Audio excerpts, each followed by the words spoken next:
Welcome to Politicking. I'm Larry King.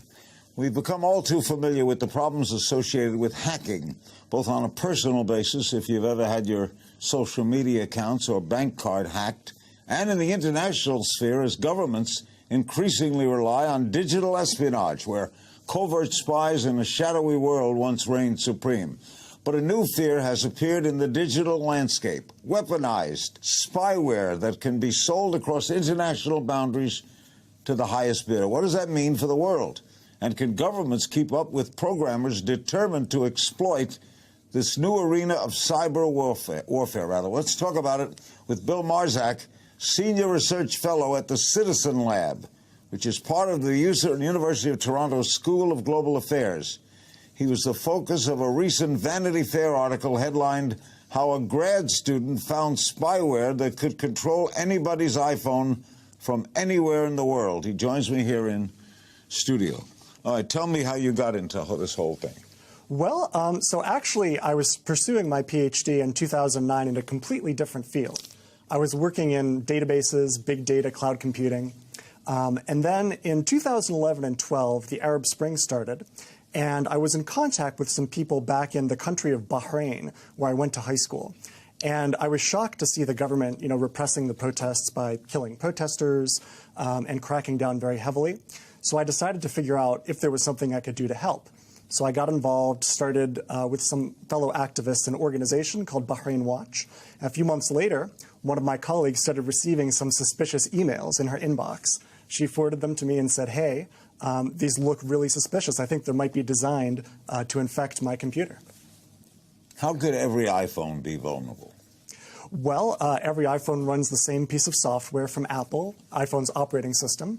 And, as computer scientists, you might think that we're able to build secure or hack-proof software, but that's not a thing. The best minds in computer science can't figure out how to build secure software. So despite our best efforts, there's always these bugs or vulnerabilities or, back doors into software that can be exploited. But how could the genius who invents the software not be able to help people prevent its hacking? Well, because modern software is so complex. It's often not written by just one person. That's right, but it's complex to invent. So it's just as complex to stop. Right. Well, it's even more complex because even if I invent a piece of software, it grows over time. So more and more people start contributing and adding code. And as the original author, I might not know exactly what all the features are if people keep adding things. How did you find spyware? How did you get into it? Well, so I originally started because I had no experience in computer security or spyware. But when my colleague at Bahrain Watch got targeted with these weird-looking emails back in 2012, I started trying to analyze them and see if they were part of some spyware attack. And that's kind of how I got my expertise. I got in touch with this organization, the Citizen Lab, and other people there trained me and taught me what I know. All right, forgive me as a neophyte.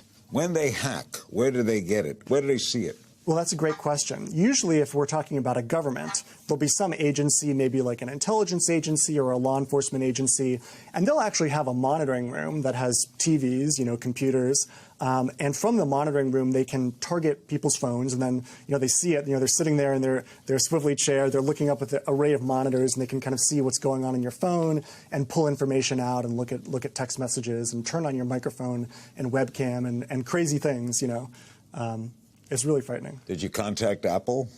Yeah, so right after we had discovered this, we got in touch with the people at Apple and disclosed it to them and gave them a chance to patch it. And now I understand Apple issued a patch to fix 0 day. What is 0 day? So a 0 day in computer science is a term for one of these bugs or exploits or backdoors in software that nobody knows about yet, except maybe the person who discovered it. So 0 day means that the vendor, in this case Apple, has had 0 days to issue a patch or a fix or an update that closes the vulnerability. Can an ordinary citizen protect him or herself from hacking? Yeah, so there's a couple steps that you can take.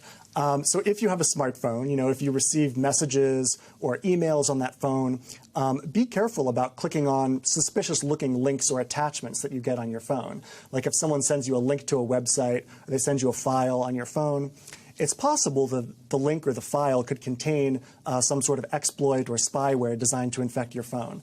So double check to make sure you trust the person that's sending you the thing, and just be wary of things that sound too good to be true. Great pleasure meeting you, and good luck in whatever you do. Don't hack. Thanks so much, Larry. Thank you, Bill. It's Vanity Fair. To continue the discussion from the earlier segments of all things hacking, and what, if anything, can be done to combat this new front in cyber warfare, we turn to John McAfee, pioneer in the cybersecurity industry, CEO of MGT Capital Investments, political activist. He sought the Libertarian Party's presidential nomination in 2016. He joins me from Oakland. Heard all the headlines about hacks, the Democratic National Committee being hacked, John Podesta being hacked, Russia's alleged efforts to influence the election. What's your take on all of this? Well, there's so much information out there, Larry, that I think to start with, we need to define what cybersecurity is. I mean, there's the protection of our privacy, which we have none, by the way. There's the protection of our data, our critical data. We have none of that. There's the protection against cyber attacks, like denial of service attacks against internet organizations where we can no longer get access to the internet or a company's computer goes down. And then far more importantly, we have cyber warfare. The only front that America has any capability in is in cyber warfare. That began back in 2011 with Stuxnet, a virus written jointly by the U.S. and Israel that destroyed half of Iran's centrifuges to create purified uranium. So the thing that distresses me more than anything else is that our government defines cybersecurity, by and large, especially the FBI, the Department of Justice, as using cyber technology to make sure that American citizens toe the line, that there are no terrorist activities, and that we are all monitored and controlled. And this is what scares me, because that really is not cybersecurity. The thing about Donald Trump's cybersecurity platform that frightens me the most is that he wants the Department of Justice to head a national task force of law enforcement agencies to create our, quote, cybersecurity policies. Well, the agency that's going to head that up, we know is going to be the FBI. They are the lead technologists within the Department of Justice. And look at what happened to the FBI. In 2013, they were shut down by Anonymous. In 2015, the Chinese stole every record that the FBI had. And in February of this year, a 15-year-old boy hacked the FBI and published 30,000 records, including undercover agents of every agent within the FBI organization, almost 80% of their employees. And is this the agency that you want running America's cybersecurity? Well, there must be another. I'm sorry, sir. Go ahead. And what is John McAfee's idea? Well, my idea is let's address the real cybersecurity problem.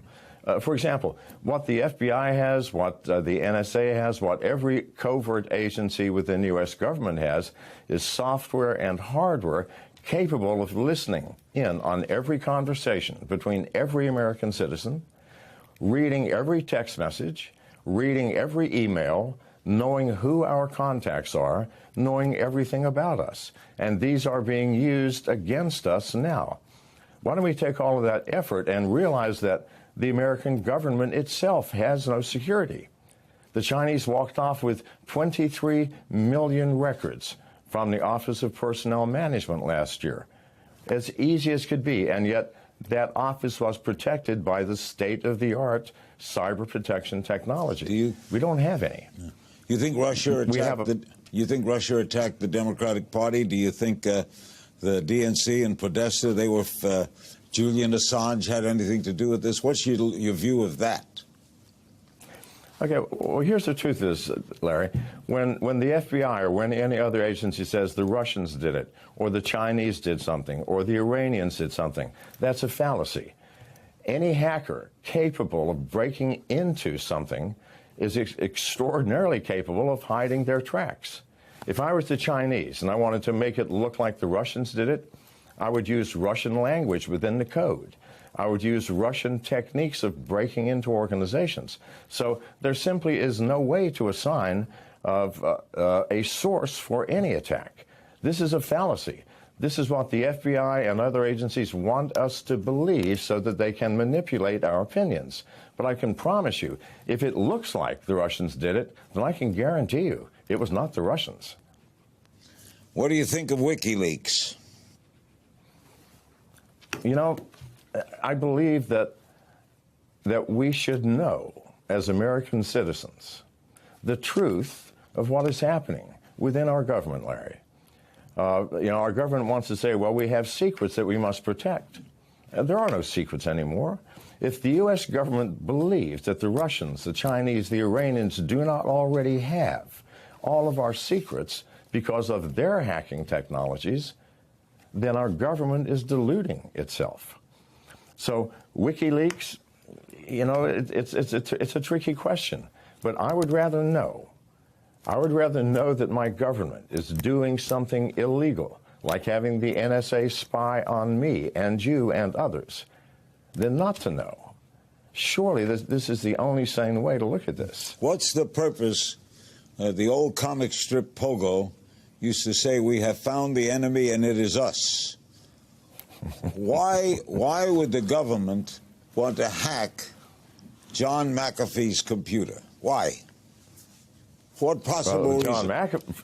Why? Well, if it's me, then it's for any number of reasons. I'm the most outspoken critic of the FBI. So what? Of the NSA. It's in America, you can criticize them. They hack you to find out what? To find out who I'm talking to, who my friends are. Am I involved in some subversive organization? Am I doing something anti-American or undemocratic? Am I doing something that might in some way harm the administration or divulge a secret which I may possess? But I have the right to privacy. It's in the Constitution. And yet I have no privacy, and neither do you, Larry. If you think that just because you are not a political activist or you're not speaking out against a government agency, that they may not be looking into your life, I know that they are. Why? You are an important person. You influence millions of Americans. So, of course, they want to know what you're thinking, what you're doing, who your friends are, and what you're saying. And I'm not being paranoid. This is just the facts of life as they exist today, Larry. We'll be right back with more politicking.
Recently, Obama said that the United States are going to respond to Russian cyber attacks. Tell me what the United States can do. Whether it's Russia, China, or Iran, what can we do? Here's the problem. In terms of cyber attack, in terms of cyber warfare, we could destroy every country on the planet by, number one, taking out their power supply permanently. That's trivial. The unfortunate thing is, it is so easy to do and so cheap to create weaponized software, so can every other country in the world. There's not a single country that could not bring us down if they so choose. Why hasn't it happened? We're in the same sort of détente that we were in the 50s and 60s, where nobody can push a button because they fear the response that might occur. We have weapons of software, weaponized software coming out the kazoo, but we have no protection. We have no security. There is no way to stop attacks from others. If we had any, then we would not have had the attacks against the Office of Personnel Management. The FBI could not have been hacked by a 15-year-old boy. We all need to get real here. How? Our country, I'm sorry. No, go ahead. Finish what you were going to say. Well, it's simply that it is so easy to create the weapons, weaponized software to destroy, harm, and create chaos within other countries that we have totally forgotten the protection of ourselves. And had not the FBI and the NSA applied all of their talents into watching me and you and all of your viewers, we would actually have some cyber protection. But all of that effort has been placed on a country that is afraid of its own citizens. Who approves afraid that? Of people. Who signs off sorry? on that? Who signs off on their spying on us rather than on the other guy, the bad guy? Well, Who edicts that? Well, allegedly, it would come through the executive branch. But apparently the NSA on its own took on the task of spying on Americans rather than its assigned task of spying on foreign countries without any oversight. I mean, we are out of control here in cybersecurity. We need people who truly understand the full breadth of this. It is a complex problem involving not just our privacy and our security as individuals or as companies, but as a nation. The very existence of our culture, of America, depends on a change. And it can't happen without new people, without new blood, without new talent. Nixon did this without the internet. He invaded psychiatrist's office. He tried Watergate, right? Now, right. Imagine, let's say, an evil president. Now, you don't think Obama cares about going into your cyberspace, do you? Do you care? Do you think he does? I don't think so. No, obviously he doesn't, else it would not be happening. So you think he does know about it or doesn't know about it? Well, whether he does or doesn't, he doesn't seem to care. Clearly someone doesn't care. I am smart enough. I've been in this business my whole life, Larry, and I'm smart enough to know when I buy a new telephone, within 3 days, some agency of the government has invaded my privacy by placing spyware on my phone, listening to me, watching me, reading my emails and text messages. I've long since given up on trying to prevent that. Instead, I use older technology for communications that matter to me, flip phones that can't be hacked. That's what I have. But this, well, good man, and stay with it, because I know when it's happening to me. Good heavens, I'm 71 and I've been in this business for 50 years, so I know that it's happening, and not just to me. And can the same brilliance of technology counteract it? Yes, absolutely. But we have to have someone at the top or someone in authority that will say, look, the FBI, your job is not to spy on American citizens randomly, at will, by getting sign-offs by some judge that you wake up at 2 o'clock in the morning who doesn't seem to care, to give you a warrant that will allow you using a device called a Stingray, created by Harris Corporation, that will read and listen to everybody's conversation within a half-mile radius, even though you have a warrant for just one person. Please, this is actually happening. It has to stop. And we have to apply ourselves to the task of securing our country, our corporations, and ourselves from attack from any number of quarters. And we don't need one more attacker, that attacker being our own government. It's bad enough as it is. You were the developer of the first commercial antivirus program. Has this made you a target of hackers? Well, of course, yeah. It's a badge of honor, I think, for a hacker to hack me. And it happens frequently. What happens is when people plant software on my phone, I immediately identify it. Instead of getting rid of it, I try to find out who put it there. And then I keep my phone in a safe place when I want to have a private conversation. I don't have a private conversation with my telephone in my pocket. unless my thumb is over the microphone. I don't let it watch what I'm doing. I keep it in closed spaces. So I can allow this. You're painting this picture, John, that instrument, that iPhone that you have on you is an enemy of you. Of course it is.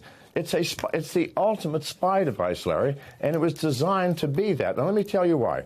The iPhone and Google's Android phones are designed for one purpose: to allow marketers and salesmen to have access to where you are, who your friends are, what you are buying, what color shoes you like, what color sweaters you're looking for Christmas, so that they can market those things to you.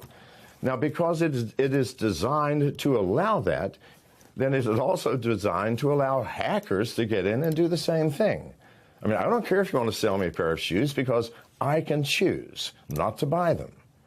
But when a hacker gets in to steal my identity or to listen in on private conversations, well, that's a different thing, Larry, and that's what that's being used for. And the government uses these same facilities to spy on you, everyone who's watching you, me in particular, or anybody who looks like they are standing out of line or saying or doing something which might potentially be a threat to America. How do you know that the United States government isn't looking into what Iran is saying, what Russia is saying, what China is saying? Why can't we do the same? Well, I'm sure we are. Which is what I'm saying. There are no secrets, Larry. Not only are we watching the Chinese are watching us. We're watching the Russians are watching us. They're watching the Iranians, who are watching us. So is that there are no secrets. So is that mutually assured destruction? It is, if we don't stop it. If we don't develop techniques to prevent this from happening. Everything has been focused on warfare. I have software that can attack you, or violate you, or find your information. But nothing has been placed on preventing that from happening from the other side. It's like we have nuclear bombs, but no bomb shelters. This is where we are today. So where does it all end? What's your biggest fear? My biggest fear is that Donald Trump will not see the reality of our cyber situation and will allow the current madness to continue, only in worse form. His cybersecurity platform, stating he wants the Department of Justice to control a nationwide task force, is the most frightening, because we know that it will be the FBI within the DOJ. They've been hacked more than anybody. If the head of the FBI were with us right now, what would he answer to what you've just said? Well, okay, so I debated on CNN the FBI mouthpiece for 15 minutes, a very slick gentleman who started off saying it's all about security versus privacy. You must give up some privacy to get security. This is when they wanted to open the iPhone. And I was saying, no, nonsense, you know how to do it. And ultimately they did it on their own, only after so many people spoke out against them. My greatest fear is that Mr. Trump is going to overlook that subtle difference between cybersecurity and the use of cyber technology to assure our national security by spying on us. The trouble could That's be my biggest fear, Larry. Trouble could be the public, John. Hitler, in 1937, suspended warrants. He did away with warrants. And he explained to the German public, we have enemies within. If you have nothing to fear, why do you care if the police come to your house to search it? And the public bought that. Do you think the American public would buy that? Well, only if they haven't understood what privacy is, Larry. Because you think if you've got nothing to hide, you have nothing to fear. All of us, 100 times a day, exercise a privacy function. When you buy something from the grocery store, do you tell the clerk the intimate details of your life? No, that's madness. For your casual acquaintances, you may divulge more. For a close friend, you might divulge even more. For your spouse, you might divulge everything, providing you're not having sex with her sister. But even then, you might not choose to divulge that. We all have levels of privacy that allow our society to function smoothly. And so if you say, well, you have nothing to hide, you've got nothing to fear, that means that ultimately everybody will know everything about everybody else. And we will have riots in the streets. Privacy is the glue that allows the negative aspects of humanity to meld with our positive aspects and have a smoothly functioning society. We are all, Larry, greedy as well as loving. We feel hate as well as generosity. We have grace, but we also have fear and jealousy. These are the things that we must keep private from some people. Otherwise, your neighbor, if you're a Christian and you don't know your neighbor's a Muslim or vice versa, and all of this comes out, suddenly the person that you liked you no longer like. Suddenly there's animosity, secrecy. We all have secrets. We all must keep them. John, you're a great guest. Thanks so much for joining us.